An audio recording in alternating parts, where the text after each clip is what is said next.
Uthman bin Affan, Khalifah Rashidah yang ketiga, radhiyallahu anhum. Uthman ini adalah sahabat Nabi yang pemalu sekali.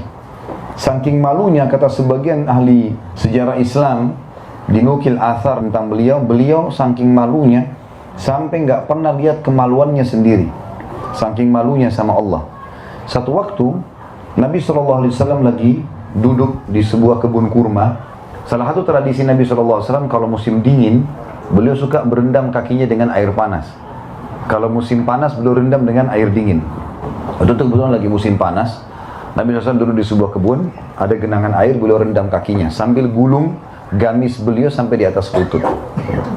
Maka ada satu sahabat namanya Abu Musa al-Ash'ari berkata, "Ya Rasulullah, saya mau jadi penjaga kebun anda ini supaya nggak boleh sembarangan orang masuk." Kata Nabi SAW, "Jagalah, dijaga." Lewat Abu Bakar. Abu Bakar mengatakan, "Apakah Rasulullah di dalam, hai Abu Musa?" Kata Abu Musa, "Iya." "Baik, izinkan saya masuk." Kata dia, "Sebentar, saya tanya dulu Rasulullah SAW. Rasulullah izinkan, saya izinkan kamu masuk. Kalau tidak, nggak boleh." Maka Abu Musa pun masuk mengatakan, "Ya Rasulullah, Abu Bakar minta izin." Kata Nabi SAW, "Izinkan dia masuk dan sampaikan kalau dia termasuk ahli surga. Jaminan." Maka masuklah Abu Bakar di kebun itu, duduk di sebelah kanannya Nabi Muhammad SAW. Dia lihat Nabi gulung gamisnya sampai lutut, Abu Bakar juga ikut gulung sampai lutut, rendam juga kakinya di situ. Nggak lama kemudian Umar datang. "Abu Musa, apakah Rasulullah di dalam?" SAW. Kata dia, "Iya." "Baik, izinkan saya masuk." Kata Abu Musa, "Sebentar, saya tanya Nabi dulu. Kalau Nabi SAW izinkan, baru kau boleh masuk." Maka masuk Abu Musa mengatakan, "Ya Rasulullah, Umar datang minta izin." Kata Nabi SAW, "Izinkan dia masuk dan sampaikan dia termasuk ahli surga dan dia akan mati syahid." Jadi memang Umar bin Khattab kan waktu mau meninggal ditusuk oleh Abu Lu'lu', ya. Lagi sholat ditusuk sampai meninggal gara-gara itu, mati syahid. Maka Umar pun masuk, duduk di sebelah kiri Nabi SAW. Dia lihat Nabi sama Abu Bakar lagi gulung gamis sampai lutut, dia juga ikut sambil berendam kaki di situ. Datanglah Uthman bin Affan. Ini secara kebetulan dengan hikmah Allah begitu terjadi. Jadi mereka biasa tiap hari cari di mana Rasulullah, mereka ngumpul. "Hai Abu Musa, apakah Rasulullah di dalam?" Kata Abu Musa, "Iya." "Izinkan saya masuk sebentar, saya tanya Nabi dulu." Tanya, "Ya Rasulullah, Uthman bin Affan minta izin." Kata Nabi SAW, "Izinkan dia masuk dan dia akan diuji di akhir hidupnya serta dia akan mati syahid." Jadi di akhir hidupnya Uthman bin Affan banyak fitnah. Dikatakan dia nepotisme lah, dia apalah, segala macam fitnah yang tidak benar, sampai akhirnya terbunuh di tangan kaum Khawarij, orang-orang yang membenci kekuasaan beliau. Lalu kemudian masuklah Uthman bin Affan. Waktu Uthman bin Affan masuk di kebun itu, tiba-tiba Nabi SAW turunkan gamisnya, lututnya ditutup. Abu Bakar sama Umar tanya, "Ya Rasulullah, tadi waktu kami masuk, anda nggak tutup lutut anda, kenapa waktu Uthman masuk anda tutup?"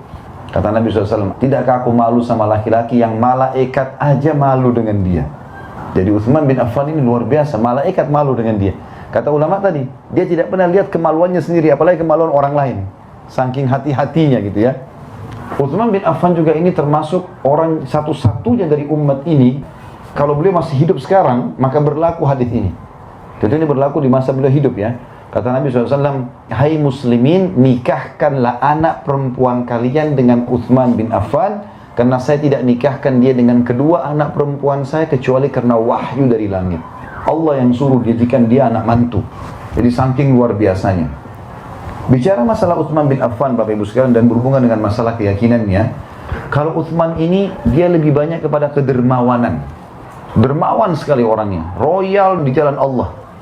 Pernah satu waktu, Bapak Ibu sekalian, Nabi SAW memerintahkan sahabat untuk mengumpulkan bantuan dan sumbangan jihad waktu mau perang Tabuk. Perang Tabuk ini terjadi di akhir tahun 8 Hijriah, sebelum Haji Wada, melawan kerajaan Romawi. Rajanya waktu itu Herakl. Dia sudah tahu Nabi SAW dan dia seorang pendeta. Bahkan Herakl ini pernah dulu masuk Islam, lalu kemudian dia murtad kembali. Nabi SAW bentuk pasukan untuk menyerang Tabuk waktu itu, dan beliau suruh sahabat, "Ayo menyumbang jihad." Banyak sekali orang mau pergi, waktu itu 30.000 orang. Dan ada banyak di antara mereka yang tidak punya harta, tidak punya tunggangan, mau pergi ikut perang. Bagaimana caranya? Maka kata Nabi SAW, "Jihad, kumpullah harta kalian." Datanglah Uthman bin Affan lalu berkata, "Ya Rasulullah, saya akan menyumbang 100 ekor kuda, lengkap dengan semua perlengkapannya. baju perangnya, topi besinya, pedangnya, perisainya, makanannya, dan kudanya juga kuda-kuda perang. Mujahidnya tinggal naik. Kalau kita sekarang satu tank, siap semua dengan peralatan-peralatannya. Saya sumbang 100 ekor kuda, lengkap dengan semuanya. Kata Nabi SAW, bagus yang kau lakukan, hai Uthman. Lalu kata Nabi SAW, siapa lagi yang mau menyumbang? Uthman pikir tadi sudah cukup, ternyata masih kurang. Kata Uthman bin Affan, ya Rasulullah, saya nyumbang lagi 100 ekor kuda, lengkap dengan perlengkapannya, sudah 200. Kata Nabi SAW, bagus yang kamu lakukan, hai Uthman. Siapa lagi yang mau menyumbang? Uthman ini saking cintanya dengan sedekah, sampai begitu dia dengar siapa lagi mau nyumbang, dia nggak biarkan sahabat nyebut. Saya Rasulullah, kalau gitu 300 ekor unta, 100 ekor lagi saya kasih, lengkap dengan semuanya. 100 ekor kuda ini nggak gampang ya. Mungkin teman-teman di sini kalau pernah beli kuda tahu nilainya itu mahal sekali. Apalagi kalau kuda yang biasa dilatih berperang atau untuk tanding, itu mahal sekali. Ini 100 ekor dikasih cuma-cuma, mujahid boleh pakai, pulang pun perang menang untuk mereka sudah. Kata Nabi SAW, bagus yang kamu lakukan Uthman. Siapa lagi mau menyumbang? Nabi terus tanya, ya Rasulullah, saya sumbang lagi 100. Udah 400. Terus sampai sudah 9 kali. Udah 900 ekor nih. Lalu kata Nabi SAW, siapa lagi yang mau menyumbang? Kata Uthman, ya Rasulullah, kuda saya tinggal 90. Saya akan genapkan dengan 10 ekor unta, biar jadi 1000. Kata Nabi SAW, bagus, sumbanglah. Kata Nabi SAW, setelah itu, tidak ada yang bisa menghalangi Uthman masuk ke surga setelah apa yang dia lakukan pada hari ini. Lalu Nabi bilang, waktu itu kebetulan mujahid pada mau pergi nih, kan butuh air, isi kendi-kendi. Ada satu sumur punyanya orang Yahudi. Sumur ini oleh Yahudi, dia tahu umat Islam butuh, dimahalin, dijual airnya. Maka kata Nabi SAW, siapa yang membeli sumur rumat namanya, dijamin baginya surga. Uthman nggak pakai nunggu. Hai Yahudi, berapa kau mau jual? Orang Yahudi ini Bapak Ibu sekalian sebutin angka nggak masuk di akal. Sekarang pun tidak ada sumur semahal itu. Dia bilang 20.000 dinar emas. Kalau kita dalam rupiah 5-6 miliar. Tidak ada sumur begini. Di yayasan kami gali sumur 10 juta, 12 juta sudah gali sumur. Sumur 6 miliar ini sumur apa? Dia pikir Uthman tidak mau beli. Sengaja gitu. Kata Uthman, saya beli. Nggak pakai ditawar. Karena Rasulullah bilang, siapa yang beli sumur rumah, baginya surga. Dia beli surga ini. Datang, saya beli. Pulang, bawa 20.000 dinar emas, bayar. Saking gembiranya si Yahudi, kebetulan sumur itu ada di kebun kurma kecil. Kata dia, hai Uthman, ambil semua sama kebun-kebunnya. Karena 20.000 dinar emas bisa beli 20 kebun kurma seperti itu. Uthman bin Affan itu masih haus teman-teman, dan tidak ada sumber air kecuali dari sumur zaman itu. Maka Uthman tidak minum seteguk air pun, kecuali dia sudah mengatakan, hai muslimin, ini wakaf buat kalian, silakan minum. Dan saking ikhlasnya Uthman bin Affan, Bapak Ibu sekalian, sampai hari ini sumur itu masih ada. Sumur itu subhanallah, tidak ada sumur berumur sampai 1400 tahun masih bersih airnya. Di muka bumi ini tidak ada. Itu satu-satunya. Karena ikhlasnya sampai Allah berkahi. Bukan cuma itu. Ada kejadian unik di sini Bapak Ibu sekalian. Di hari ini, Uthman bin Affan punya rekening di salah satu bank syariah di Saudi. Kira-kira di dalam kehidupannya Bapak Ibu, bisa nggak orang mati punya rekening? Apalagi Uthman hidup di tahun 30-an Hijriah, meninggalnya tahun 37 Hijriah. Bagaimana ceritanya bisa punya rekening?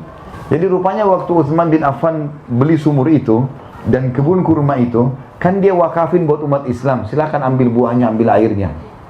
Rupanya Uthman bin Affan merawat kebun itu, ditambah pohon-pohon kurmanya, dikasih bibit-bibit yang bagus, dipekerjakan orang, sehingga lebih banyak hasil kurmanya. Dan setiap saat disedekahkan sama dia. Air boleh diambil, kurma boleh diambil. Waktu Uthman bin Affan mati, Ali bin Abi Thalib memasukkan dalam program pemerintah. Kebun Uthman diurus. Setengah hasil kebun kurma dikasih ke keluarganya Uthman, setengah lagi diwakafin untuk Uthman. Artinya dijual lalu kemudian disodakahkan lagi buat orang lain. Atau ada juga yang disodakahkan dikasih cuma-cuma atas nama Uthman bin Affan. Khusus kurmanya, sumurnya nggak ada masalah. Yang jelas di zaman kerajaan Umayyah yang setelah Ali bin Abi Thalib mati tahun 40 Hijriah, berdiri kerajaan pertama dalam Islam tahun 40 sampai 132 Hijriah. Di zaman kerajaan ini juga Abbasiyah setelahnya yang berkuasa tahun 132 sampai 656, juga Utsmaniyah yang runtuh tahun 1924 dari khilafah menjadi republika. Dan sampai sekarang kerajaan Saudi, kebun kurma itu masih dirawat. Dan uniknya, kebun kurma itu, kalau saya tidak salah ini ya, setengahnya masih dikasih kepada ahli waris. Ada juga kalau tidak salah saya dengar cerita, semua hasil kebun kurma itu diwakafkan buat Utsman bin Affan. Tapi program pemerintah, jadi pemerintah yang rawat kebun itu, hasilnya berapapun, diwakafin buat Utsman bin Affan. Apa yang dilakukan? Dibukakan rekening atas nama Utsman, walaupun orangnya sudah mati, oleh pemerintah Saudi. Semua hasil kurma itu ditaruh di rekeningnya. Saya tidak salah jutaan atau sampai sudah 1 miliar rial, besar sekali. Dan sekarang pemerintah Saudi membeli tanah yang ada di dekat Masjid Nabawi. Subhanallah, itu dulu rumahnya Utsman bin Affan. Dibeli dari uang itu. Lalu akan dibangunkan hotel bintang 5, juga diwakafkan buat Utsman bin Affan. Lihat bagaimana berkahnya sedekah itu kalau ikhlas karena Allah. Sampai 1400 tahun masih berlaku. Bahkan sampai dia sudah meninggal orangnya, miliaran masih berjalan. Padahal bukan perusahaan ini. Hikmah Allah datang seperti itu. Dan kenapa Utsman mau melakukan itu Bapak Ibu sekalian? Beli sumur 20.000 dinar emas tanpa negosiasi. Dan dia tahu, yakin Nabi SAW bersabda tidak akan berkurang harta seorang hamba karena sedekah. Kalau Bapak Ibu mau kaya, sedekah. Royal di jalan Allah, jangan perhitungan. Karena ini di jalan Allah. Allah sudah janjikan melalui lisan Nabi Muhammad SAW tidak berkurang harta seorang hamba karena sedekah.